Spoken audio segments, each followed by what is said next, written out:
OPC posting the color guard.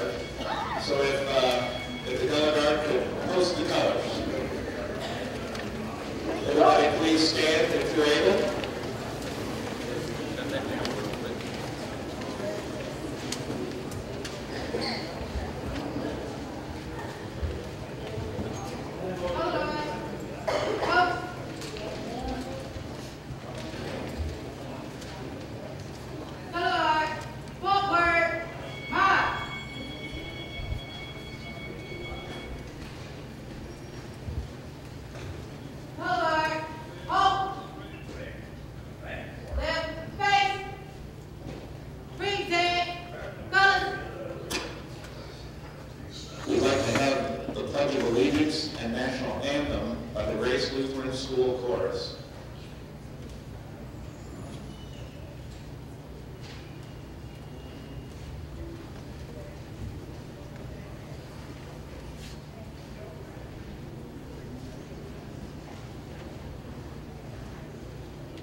At this time, we'd like to have our opening prayer by Chaplain Clarence Cherry, please.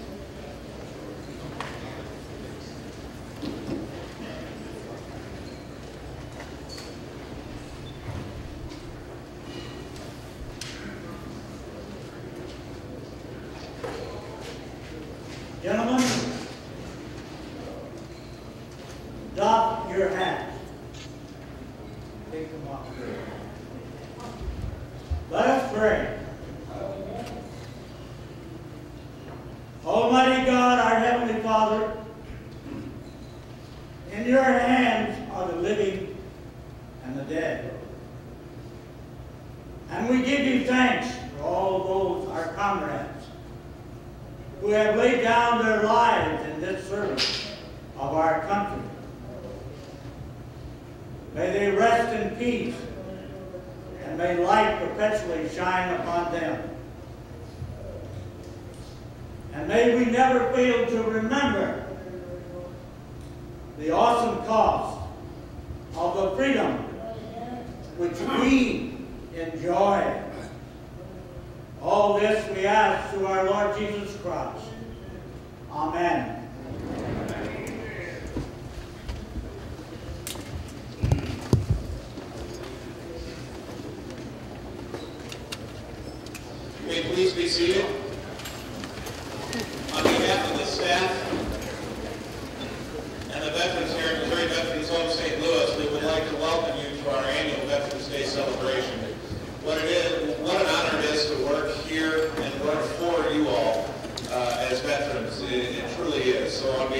staff, we want to thank you for allowing us to be here today. But thank you for being a part of our special day. This is a special day for us. We are just as excited about Veterans Day as most kids are for any other special holiday. So we enjoy it very much, and we take great pride in the heroes that we care for here. So without further ado, I'd like to introduce American Legion Post Commander number Post 335, and Alderman of Bellefontaine, Mr. Anthony Smith.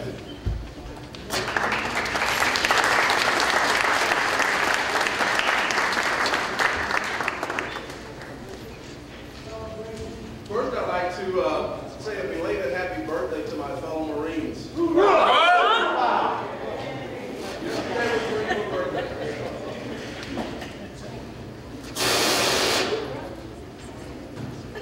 I'd like to thank you all for coming out this morning and spending this morning with us in this amazing Heroes Home. 70 years ago, President Franklin Delano Roosevelt signed what many historians consider the greatest social legislation ever passed in the U.S. Congress. As popular as the GI Bill remains today, it took a horrific cost and bloodshed of World War II to remind Americans just how great a debt to our veterans was owed. In 1932, thousands of World War I veterans camped out in Washington, D.C. to petition their government for bonuses that they felt were owed. Their campsite was forcibly overrun by the U.S. Army. At least 2 veterans were killed by the police. President Franklin Roosevelt told the American Legion National Commander in 1933, quote, "No person, because he wore a uniform, must thereafter be placed in a special class of beneficiaries over and above the citizens," unquote. While Roosevelt would later prove himself to be a great wartime commander-in-chief, what he and others failed to realize at that time is that veterans were not asking to be a part of a special class. They just wanted a shot at the American dream that they fought so hard to defend. Most Americans profess to truly love veterans, especially in gatherings like this, Veterans Day and Memorial Day. And while their feelings are usually sincere, it is important to remember that veterans are defending us 365 days a year. The heroism that has been demonstrated time and again by veterans from the American Revolution to the global war on terrorism is sometimes unnoticed by those of us who enjoy the security that their sacrifices provided. Army Staff Sergeant Clinton Romisha has seen war at its very worst. While serving in combat outpost Keating in Afghanistan, he and his comrades awakened to an attack by an estimated 300 enemy fighters October 3rd, 2009. According to his Medal of Honor citation, Staff Sergeant Romisha took out an enemy machine gun team and engaged in taking out a second when he received shrapnel wounds from a rocket-propelled grenade. He continued to fight on. He killed at least 3 other Taliban fighters, directed air support, and destroyed 30 other enemy fighters. After receiving the nation's highest military medal, Staff Sergeant Romisha said he felt conflicted. The joy, he said, comes from the recognition of us doing our jobs as American soldiers on distant battlefields, but is countered by the constant reminder of the loss of the battle buddies, my soldiers, my friends. Staff Sergeant Romisha's attitude is not hard to find among the living Medal of Honor recipients. They will never forget the sacrifice of their friends, neither will the Gold Star families, who will have to cope without the embrace of their loved ones. The innocence of the grieving children will be challenged by the dramatic change affecting the balance of security and comfort in their routine. The hearts of these families will feel the sharp sting of their loss, leaving them only the memories of their loving mom or dad. Life as they have known it will be much harder from now on. Our debt to these heroes can never be repaid, but our gratitude and respect must last forever. For many veterans, our nation was important enough to endure long separations from their families, miss the birth of their children, freeze in sub-zero temperatures, bake in wild jungles, lose limbs, and far too often lose their lives.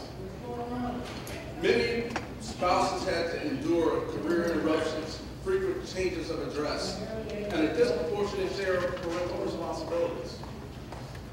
The children often had to deal with changes in schools, separation from friends, and hardest of all, the uncertainty of whether or not mom or dad would live through their next combat tour. Warriors need advocates, and that is why the American Legion exists. We are here to serve the veterans, their families, and the communities. Veterans need each of us. They need each other, but more important, our country needs our veterans. You cannot fight a war without veterans. And while the utopian ideal of society without war is appealing, let us not forget that wars have liberated slaves, stopped genocide, and toppled terrorists. Stephen Ambrose once wrote, "America's wars have been like rungs on a ladder by which it moves to greatness. No other country has triumphed so long, so consistently, or on such a vast scale in force of arms." It has been often said that without our veterans, Americans would be speaking Russian, German, or perhaps Japanese. Regardless of which view of alternative history you take, we do know that without our veterans, we would not be America. And as we look at the Middle East today, we know that there's a large and dangerous committed group of fanatics that want us dead. And while ISIS and Al-Qaeda and other terrorists may lack the conventional weapons of Nazi Germany or Imperial Japan, they are every bit as evil in their intentions. Those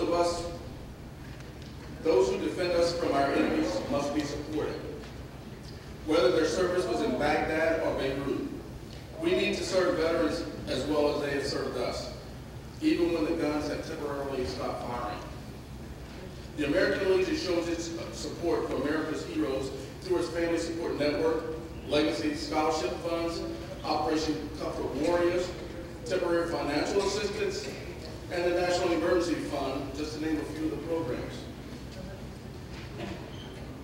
Veterans don't ask for much. They do not want to be a special class. But benefits are a mere drop in the bucket compared to the financial and human cost of war. And while not all veterans see war, all who have served in the military have expressed a willingness to do so. You can show your support for these men and women by hiring veteran workplaces, visiting a VA hospital, or donating to veterans programs. Companies should understand that it's smart business to hire veterans, and when members of the Guard and Reserve deploy, it is America's business to ensure that their civilian jobs do not suffer. Homelessness is another issue that affects veterans disproportionately. Too often today's citizens of the streets was yesterday's toast of the town, in a crisp uniform with robes of shining medals. This is hardly the thanks of the grateful nation. We can do better. We must do better. Historians have said that Dwight Eisenhower was prouder of being a soldier than he was of being a president. And while relatively few veterans reach the rank of general, pride in one's military service is a bond shared by nearly all who have served. This pride is on display on every obituary page in the country, where military service, regardless of how many decades has passed and subsequent achievements reached, and is mentioned in the death notice of nearly every deceased veteran. Can any CEO or distinguished Ivy League graduate truly claim to have more responsibility than a 21-year-old squad leader walking point in Afghanistan? Fewer than 10% of Americans can claim the title veteran. Far less than 1% of our population is currently serving us in the global war on terrorism. And yet many seem intent on trying to balance the federal budget by diminishing the quality of life designed for families who have already disproportionately made sacrifices. Veterans have given us freedom, security, and the greatest nation on earth. It is impossible to put a price on that. We must remember them. We must appreciate them. God bless you all for being here. God bless veterans. God bless America.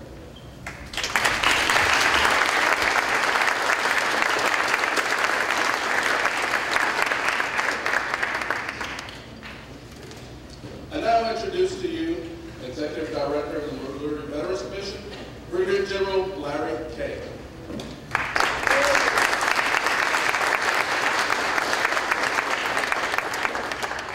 Thank you all very much. It is an honor to be here today.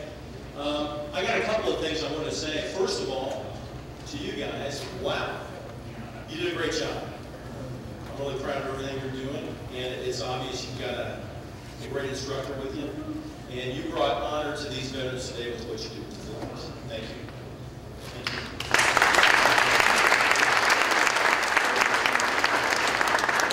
And then you guys did a double wow. The Pledge of Allegiance and the National Anthem, never heard it better. You did a great job. Thank you very much.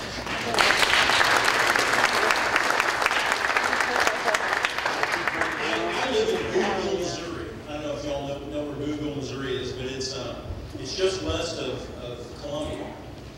And several years ago, probably 3 years ago, I was going to be on a float for the homecoming parade. My daughter wanted me to be on a float. It was her senior year of high school. And she said, Dad, would you be on a float honoring veterans? And I said, sure, I'll do that. And she said, well, I want you in your uniform.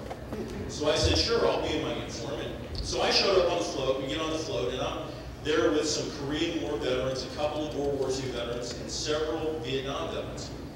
And so we're going along on the float, and people are saying to us, thank you for your service.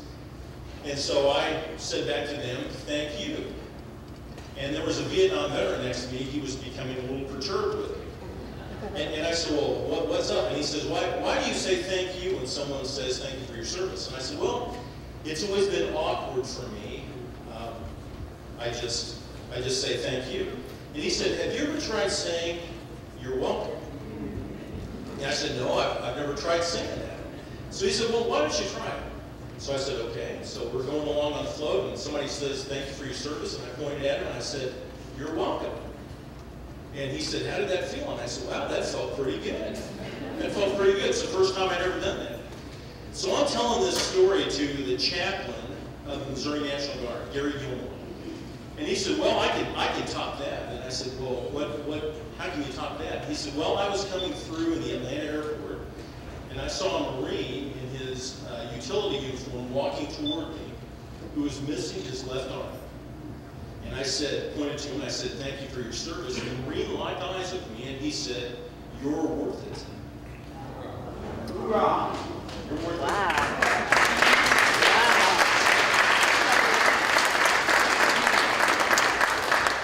And everybody at the St. Louis Veterans Home is worth it, aren't they? They're worth it.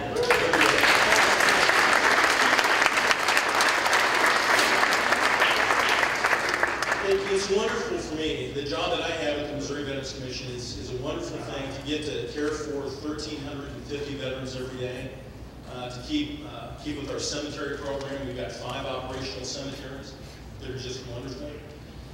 Very side note on that, I'm convinced that our cemeteries have nothing to do with providing honor to veterans.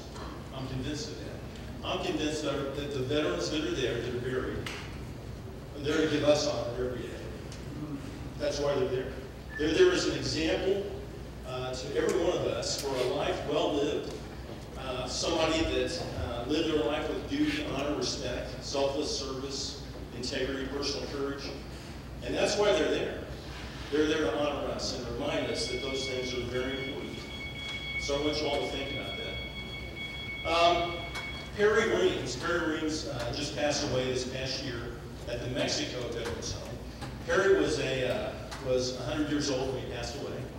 And I remember the first day I walked into the Mexico Veterans Home, Perry Reams was sitting at the front door with his World War II hat on, and a purple heart and a silver star medal on the side of his hat. And I watched in the front door dressed kind of like this. And he looked at me and just yelled out at me. He said, "Who are you?" And I said, "Well, I work for the Missouri Veterans Commission." And he said, "What do you do?" And I said, "Well, I try to make sure that we have all the resources we need to keep the homes running." And then he kind of looked at me and he said, "Are you a veteran?" And I said, "Well, yes, sir, I'm a veteran." And he said, "What did you do?" He's trying to find out if I'm a member of the club or not. And I said, "Well, I came up with the best thing I thought I ever did." I said, "Well, I flew helicopters in Desert Storm. I picked up combat casualties off the battlefield as a helicopter pilot." And he looks at me and he says, "Well, I guess that's good enough." And I said, "Well, sir, what did you do?" He had a silver star on the side of his hat. I wondered. And he kind of got this faraway look and he said, "Well, I was on the very first wave at Normandy at Omaha Beach." And he said it was horrible. When the ramps came down and the Germans started shooting bullets through the landing craft, he said it was awful. So he said, I ran as far as I could, and I fell down on the beach. And then I used my rifle and I started crawling forward as fast as I could crawl. And he said, then I couldn't breathe anymore, so I stopped. And then I raised myself up on my rifle, and I looked to my left and I looked to my right. And I was the furthest American up on Omaha Beach, the furthest. And he said, it was awful. It was horrible. And so when I looked at the tip of the spear, right here, when I look at the very tip of this, you know who I see right there? Harry Reeves. Right there for us on the tip. Just like all you guys and gals that are here. Every one of our Missouri veterans, right on the tip of the spear. It's incredible. I wanted to end with one other story, because I don't want to talk too long, but Mike Durant, I don't know if anyone here knows of Mike Durant. Mike Durant was the helicopter pilot that was shot down in the movie Black Hawk Down. I don't know if anyone has seen that, but Mike's a really good guy.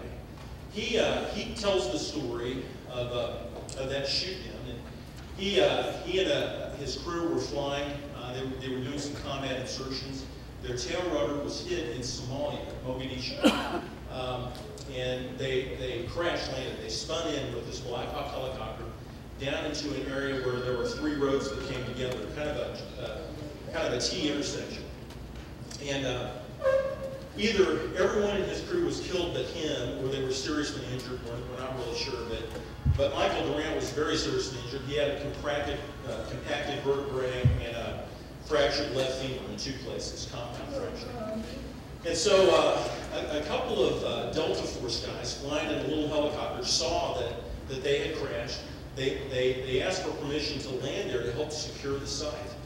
And the ground commander said, absolutely not. See, there was a mob of Somalians that were coming their way.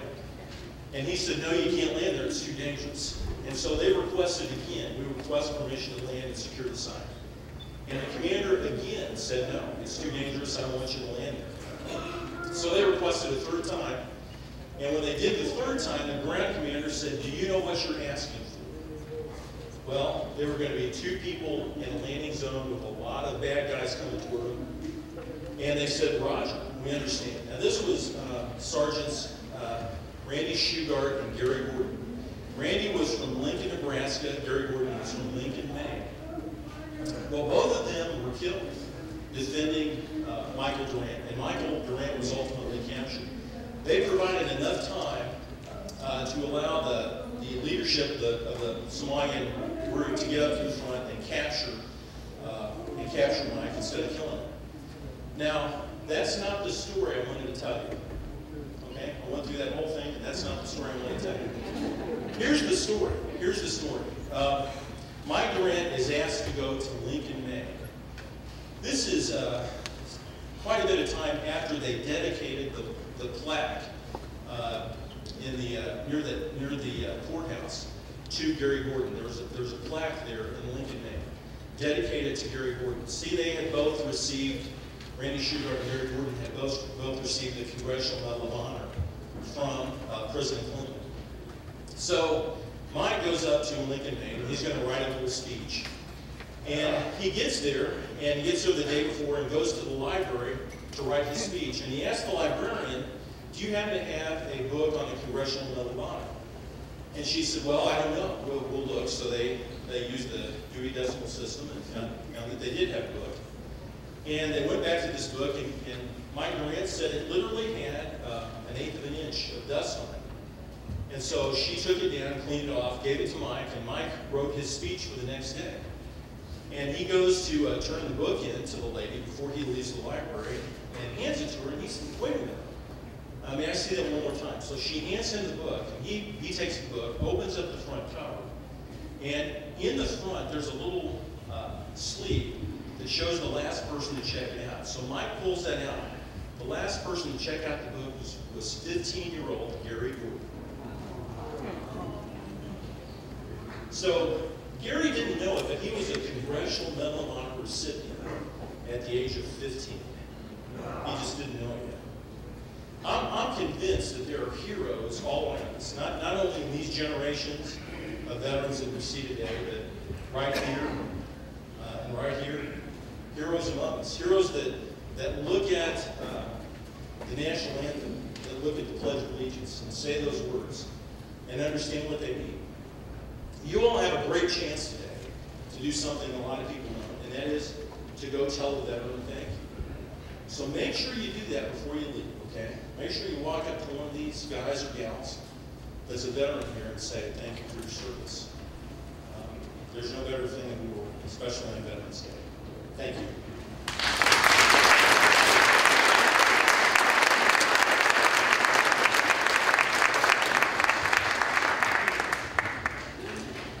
Next, we'll have a special presentation entitled, Who Am I? From David Hawthorne, Walkerman, author.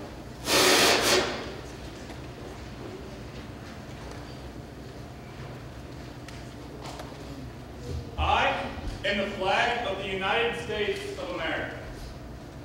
My name is Old Glory. I fly atop the world's tallest buildings. I stand watch in America's halls of justice. I fly majestically over institutions of learning. I stand guard with power in the world. Look up and see me. I stand for peace, honor, truth, and justice. I stand for freedom. I am confident. I am strong. And I am proud. When I am displayed with my fellow banners, my head is a little higher, my colors a little truer. I bow to no one. I am recognized all over the world. I am worshipped, I am saluted, I am loved, I am revered, I am respected, and I am feared. I have flown in every battle of every war for more than 200 years. I was there at Gettysburg, Shiloh, Appomattox, in the Argonne Forest, and on the trenches of Normandy, Guam, Okinawa, Korea, and Vietnam. I was there. I was dirty, battle-weary, and tired. But my soldiers cheered me, and I was proud. I have been burned, torn, and trampled on the streets of countries I have helped set free. It does not hurt where I am invincible. I have been burned, torn, and trampled on the streets of my country, and when it's done by those whom I've served in battle, it hurts. But I shall overcome, for I am strong. I have slipped the very bonds of earth and walked over the uncharted frontiers of space from my vantage point on the moon. I have borne silent witness to America's finest moments, but my finest moments are yet to come. When I'm torn into strips and use bandages for my fallen comrades on the battlefield, when I fly at half-mast to honor my soul, or when I lie in the trembling arms of a grieving parent at the sight of their fallen son or daughter, I am proud. My name is Old Glory. Long may it wave. Dear God in heaven, long may it wave.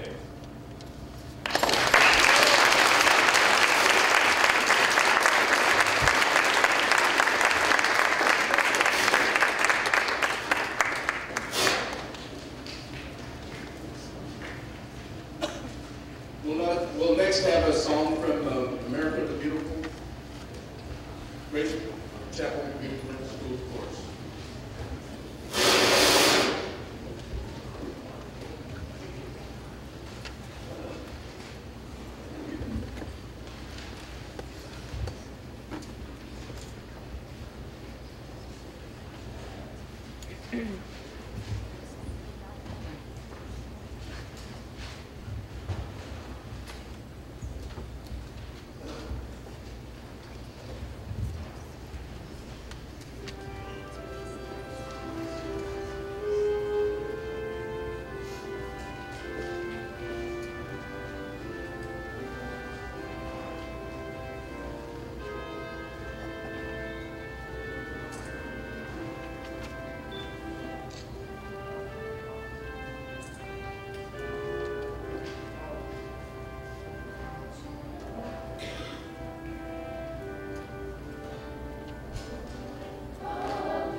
We'll next have a moment of remembrance for those veterans that our home has lost in the past year.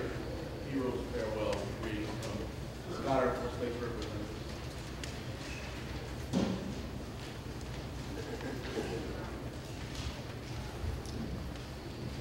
If you are able, please stand for the recitation of the names and for the playing of taps immediately following. Thank you.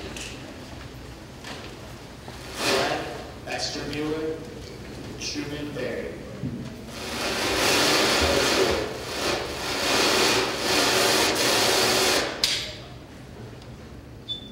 Robert Miller. Flavio Guerra. Richard Swatsky. Kenneth Baldwin, Robert Schneiderjohn, Anthony Catarola, Michael O'Hearn, William Go, Robert Hoffman, John Thompson, Ardell Harrell, Doris Hart, Max Shusnick, Michael Fishbeck, Daniel Petty, Joe Reynolds, Robert Anderson, William Meade, Nelson Taylor, Arthur Arnold, Donald Weathersby, Dave Farnham, Frank Rodriguez, Arthur Batts, Urban Grafe, Wallace Richard, Howard Jones, Ronald Nowacki, Edward Dahl, Alfred Ebel, Aaron Weld, Richard Douster, Gerald Shirk, Curtis Haslam, Sheldon Stout, Jack Kempton, Raymond Highfield, George Bruderman, Leroy Hoffman, Baxter. Richard Tucker. Lynn Birch. Eleanor Hill. Paul Marchik.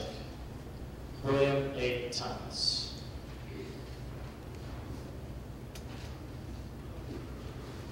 William L. Thomas, James Hilarious, Kenneth Herwick, Ronald Hart, Zelna Billingsley, Eugene Hayes, Elliot Hartling, Wilbur Drury, Kenneth Hosick, John Hinkle, Michael Hudinich, Arthur Evans, Eddie Kelly, David Bendel, Norbert Strutman, Eugene Rhyme, Donald Peltz, Wendell Robinson, Richard Walton, Norman Bittner, Graham Cox, Alvin Sacker, William Carlisle, Charles Howe, Thomas Kramer, Morris Stewart, Ray Ulrich, Joe Jackson, Wayne Smith, Delbert Wilson, Louis Nazier, Alphonse Grote, James O'Connell, James Crenshaw, William Evans, Robert Moran, Harry Morris, Nancy Finch, Robert Mueller, Farrell Johnson, Joseph Stonkin, Richard Taylor, Joseph Kohutek, Edgar Thomas,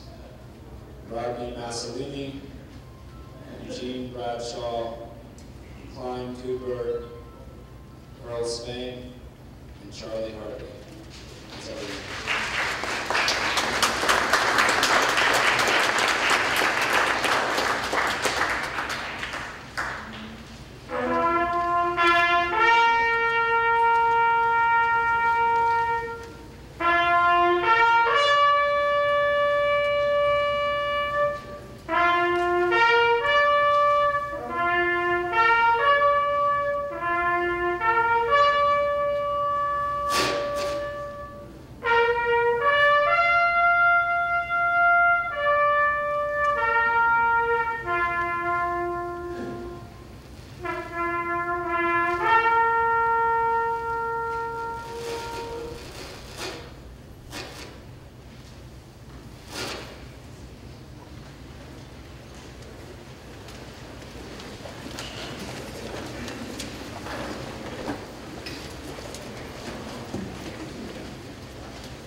this home as a hero's home. I mention that because these people here that live in this home are so forgotten. Right here, we have such history. Right here in this home. I know you're all aware of the events that are taking place in prison. The reason those things are able to happen is because of veterans, heroes who have fought for our freedoms. So I encourage you all, today and every day, when you see a veteran, thank him for his service. Thank him for the freedoms that you have now, that you enjoy each day. If you have not been outside of this country to see how other countries live, you have nothing to compare this to. So we complain on a daily basis about not liking this or that, because we've got nothing to compare it to but what we have here. When you leave this country and see that there are no freedoms, or the freedom that you enjoy now does not exist in other countries, where you can't travel from one state to the next, one city to the next, without certain documents, you'll see that we have freedoms. The veterans that represent and fight to defend those freedoms, we have to thank them. We have true heroes here in this home. I mentioned to go out and support veterans activities. Please do. Come up and visit these folks here and talk to some of them. You'll find out. You'll find there's a lot of history here, and you'll appreciate it.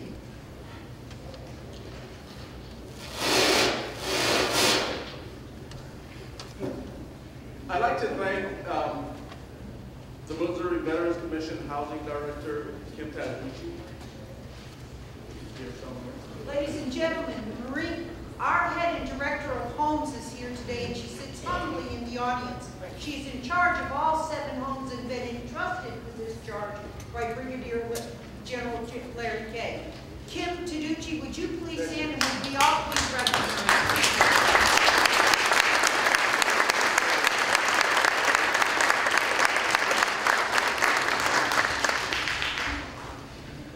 Now, in no order of importance, I'd like to thank all of the mayors that are here and the elected officials. If you'll just kind of raise your hand, come in the door.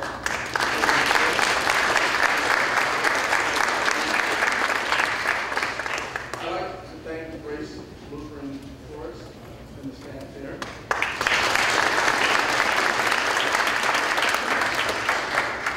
Master Sergeant Jones and the ROTC, River Gardens High School.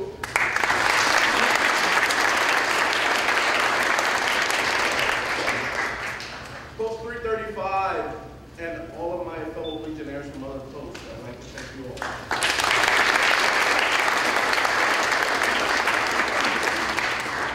A special thank you to the Executive Director of the Missouri Veterans Commission, General Larry Kay.